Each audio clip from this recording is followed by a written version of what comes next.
This is a lawsuit between brothers, but not the kind of brothers that one might think we're talking about.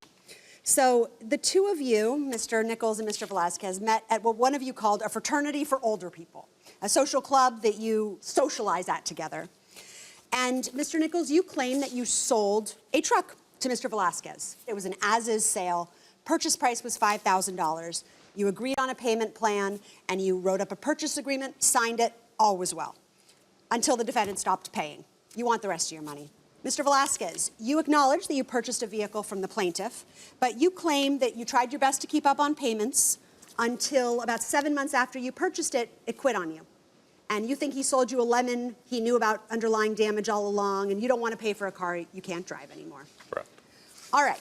Mr. Nichols, tell us about the social club that the two of you met at. It's a national organization, non-profit, and yes, it's normally older people that frequent there. Older people. Older, and one of our mottos is people helping people. Wonderful. All right, so how long have you known Mr. Nichols? Less than a year. I think we met back in July, I want to say, around the time I purchased a truck from him. So around that time, you know, okay. we kind of met. All right, so Mr. Nichols, you did not know Mr. Velasquez very well before you purchased the truck. No. You just knew he was a member. It's a large organization? Yes. Okay. So, Mr. Nichols, you had a truck.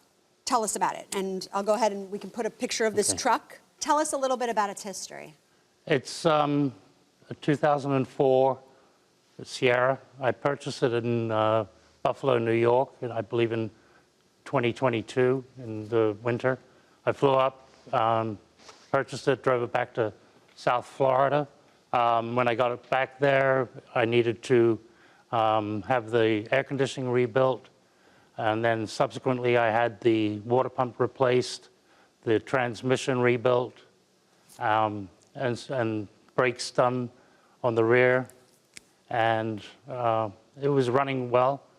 And then I was living in South Florida, then I moved to Central Florida. All right, so you invested some money in this truck after purchasing it. Okay. Yes. All right, Mr. Velasquez, tell us why you were in the market for a truck.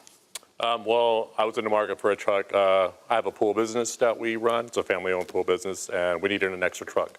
That way we could take on more pools and have someone else run it, or if we needed a backup, it would be available for us. Okay, so you and your family are familiar with buying, I imagine, used trucks. Yes. Because you have a fleet of them. Right. Okay, right. So this was an as-is sale. It was. You agree. All right. So tell me what you did to inspect the vehicle, to drive it, before deciding to purchase it.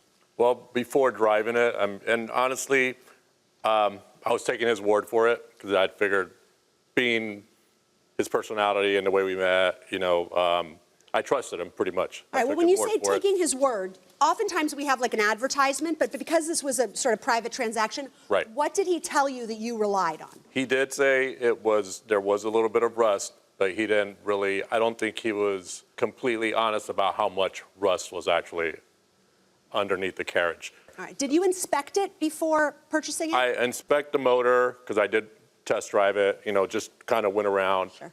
You know, little basic stuff, not go in depth as far as let me crawl under the carriage, let me check the rotors and stuff, because and as far as the brakes weren't fully functioning, and that was one thing he did mention. Right, so there was one pre-existing issue which you both agree that you, Mr. Nichols, told Mr. Velasquez about prior to purchase. Okay, Mr. Nichols, what did you tell Mr. Velasquez about the truck before he decided to purchase it? I also pointed out that there was a problem with the power steering pump, and there was a brand new pump inside the truck in the box.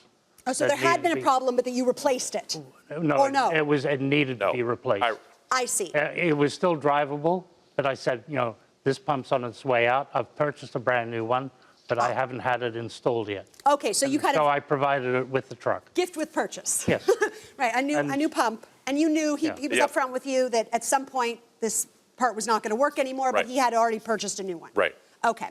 All right, other than that, did you tell him anything about rust, about age?